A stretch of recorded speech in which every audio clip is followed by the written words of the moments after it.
Hello दोस्तों, बहुत बहुत स्वागत है आप सबका हमारे यूट्यूब चैनल पर। तो आज का जो वीडियो है वो आईएनएसटी की तरफ से है और मैंने आईएनएसटी का होम पेज जो है वो ओपन किया हुआ है। आईएनएसटी का फुल फॉर्म है institute of nano science and technology. तो ऐसे स्टूडेंट्स या ऐसे रिसर्चर्स जो आगे चल के नैनो टेक्नोलॉजी में अपना काम करना चाहते हैं या रिसर्च करना चाहते हैं और इस फील्ड में आगे बढ़ना चाहते हैं, क्योंकि आपको पता ही है कि नैनो साइंस एंड टेक्नोलॉजी का अभी रिसेंटली बहुत ही ज्यादा यूज हो रहा है और उसके बहुत सारे एप्लीकेशन हैं। तो यदि आप इस फील्ड को एक्सप्लोर करना चाहते हैं और अभी आप कहीं भी पीएचडी नहीं कर रहे हैं और चाहते हैं कि एक अच्छी जगह आप काम कर पाए ताकि आपके पास एक्सपीरियंस है हो जाए इस चीज का, तो आपके लिए ये इंटर्नशिप बहुत ही कारगर होने वाली है। तो आपको सबसे पहले क्या करना है कि आईएनएसटी के होम पेज पे जाना है, जहाँ पे आपको different different announcement and different different चीजें आपको देखने मिलेंगी। तो यहाँ से आपको जाना है ये एकेडमिक वाले ऑप्शन पे। अब यहाँ पे PhD admission, internship programme, conference and workshop and summer school के बारे में इंफॉर्मेशन मिलेगी। तो हमारा अभी मेन पर्पस है इंटर्नशिप के बारे में जानना, तो इंटर्नशिप प्रोग्राम वाले ऑप्शन पे आप क्लिक कर देंगे और जैसे ही आप क्लिक करेंगे तो इस टाइप का इंटरफेस जो है वो आपका ओपन हो जाएगा, जिसमें इंटर्नशिप प्रोग्राम की जो गाइडलाइंस है उसके बारे में सारी इंफॉर्मेशन जो है वो लिखी हुई है। ठीक है। अब यहाँ पे क्या लिखा हुआ है कि सबसे पहले कि कौन इसमें अप्लाई कर सकता है। तो ऐसे स्टूडेंट जो करंटली किसी भी रिकॉग्नाइज्ड यूनिवर्सिटी में एनरोल है, मतलब जिनका भी जो अभी बीएससी थर्ड ईयर में है या बीटेक के थर्ड और फोर्थ ईयर में है या फिर फर्स्ट ईयर ऑफ एमएससी या एमटेक में है, और यदि BS MS integrated course programme है तो थर्ड फोर्थ और फिफ्थ ईयर में यदि वो है तो वो अप्लाई कर सकते हैं। ठीक है। और यहाँ पे ये भी लिखा हुआ है कि the internship is only open to students who officially affiliated with their parent institute during the internship period. यदि मतलब आपका एमएससी फिनिश हो गया है, खत्म हो गया है, या फिर आपका बीएससी या बीटेक खत्म हो गया है, तो आपके लिए इंटर्नशिप नहीं है। ये सिर्फ उन स्टूडेंट्स के लिए है जो ऑलरेडी अभी किसी कोर्स में रजिस्टर्ड हैं।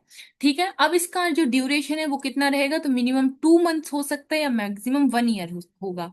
और यहाँ पे क्लियरली मेंशन किया गया है कि यदि आप ने किसी भी ड्यूरेशन में आपका रजिस्ट्रेशन हुआ है, फॉर एग्जांपल यदि आपने 6 मंथ के लिए अपना रजिस्ट्रेशन इंटर्नशिप के लिए करवाया है, तो आपको इससे ज्यादा एक्सटेंशन नहीं मिलेगा। आपको सिर्फ 6 मंथ का ही वहां पे वर्क करने का चांस मिलेगा। ठीक है। अब आपको कैसे पता चलेगा कि आपको कहाँ अप्लाई करना है, कहाँ नहीं करना है, या किस प्रोफेसर के अंडर करना है, किस साइंटिस्ट के अंडर करना है? तो यहाँ पे एक गूगल लिंक दी हुई है। ठीक है। तो सबसे पहले आपको क्या करना है, इस वाले लिंक पे आप क्लिक करेंगे। जैसे ही क्लिक करेंगे कि डिफरेंट डिफरेंट साइंटिस्ट, जैसे मैं आपको बता देती हूँ, डिफरेंट डिफरेंट साइंटिस्ट का जो वर्किंग एरिया है, जैसे एनर्जी एंड इन्वायरमेंट यूनिट में इतने प्रोफेसर्स जो हैं वो काम करते हैं। ठीक है। तो आप जिन जो जो भी प्रोफेसर्स या साइंटिस्ट वर्क कर रहे हैं, जैसे quantum material and device unit, chemical biology unit, तो यहाँ पे अलग अलग यूनिट्स में प्रोफेसर्स हैं या साइंटिस्ट हैं वो यहाँ पे काम कर रहे हैं। तो आप वहाँ पे देख सकते हैं, किसी किसी का भी प्रोफाइल आप देखेंगे और प्रोफाइल यदि आपके इंटरेस्ट से मैच कर रहा है तो आपको उस स्पेसिफिक फैकल्टी मेंबर को ईमेल करना पड़ेगा, जिसमें आप अपना सीवी भेजेंगे और आप जो भी आपको इंटरेस्टिंग लगा है वो आप उसमें बताएंगे। आपको मेल के थ्रू उनको अप्रोच करना है। ठीक है। इसके बाद यदि फैकल्टी मेंबर एग्री हो जाता है टू होस्ट द इंटर्न, उसके बाद आपको faculty will forward the application through the department of sorry head of the department. मतलब यदि आपका फैकल्टी मेंबर जिसके अंडर आप काम करना चाहते हैं, यदि वो एग्री हो जाते हैं तो वो एचओडी के थ्रू आपको एक एप्लीकेशन लेटर है जो वो आपको भिजवाएंगे, ऑनलाइन और ऑफलाइन है शायद। तो इसके बाद आपका वहां पे जो है रजिस्ट्रेशन हो सकता है। इसके बाद यदि आपका सिलेक्शन हो जाता है तो आपको 2000 रुपीज जो है वो फी पे करनी पड़ेगी, प्लस 18% जीएसटी आपको देना पड़ेगा। और यहाँ पे कोई भी फी वेवर पॉलिसी नहीं है, तो आपको फीस फिल करनी पड़ेगी। इसके बाद यहाँ पे कोई भी एकोमोडेशन नहीं है। ठीक है। और यहाँ पे जो भी जैसे भी आप लेबोरेटरी में काम करेंगे तो आपकी एक सेफ्टी ट्रेनिंग होगी। ठीक है। और उसके बाद एक सेफ्टी ट्रेनिंग का टेस्ट टाइप होगा, असेसमेंट होगा। यदि वो आप क्वालिफाई हो जाता है या फिर वो असेसमेंट में आप क्वालिफाई कर जाते हैं, देन आपको लैब में परमिशन दी जाएगी, अदरवाइज नहीं दी जाएगी। इंटर्न्स अकेले लैब में काम नहीं कर सकते, यहाँ पे लिखा है कोई भी पीएचडी स्टूडेंट के साथ होना चाहिए। और इसके बाद यदि लैब में कोई बड़े इंस्ट्रूमेंट हैं तो आप उसको अकेले ऑपरेट नहीं कर सकते, यदि कोई पीएचडी स्टूडेंट है तो ही आप उसको ऑपरेट कर सकते हो।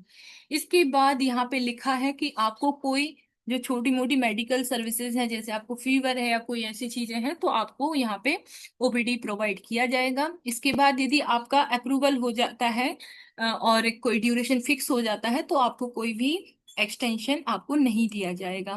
इसके बाद student candidate must forward the cover letter and CV to specific faculty member, जो कि यहाँ पे मैंने ऑलरेडी बताया है।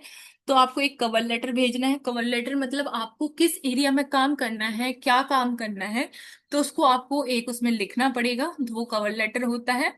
और आपको अपना सीवी भेजना पड़ेगा। इसके बाद लिखा है application can not be accepted और considered later then 1 month before the month from which internship is desired. मतलब आप जब भी इंटर्नशिप करोगे, मतलब एक्सेप्ट करना पड़ेगा आपको 1 month के अंदर। ठीक है। तो ये आपका मतलब फुल प्रोसीजर था जो मैंने आपको एक्सप्लेन कर दिया है। इसके बाद यदि आपको कोई डाउट है तो आप डायरेक्टली कमेंट बॉक्स में कमेंट करके पूछ सकते हैं। So yes, this is the complete video from my side. मिलते हैं नेक्स्ट वीडियो में और भी इंफॉर्मेशन के साथ। Thank you so much for watching.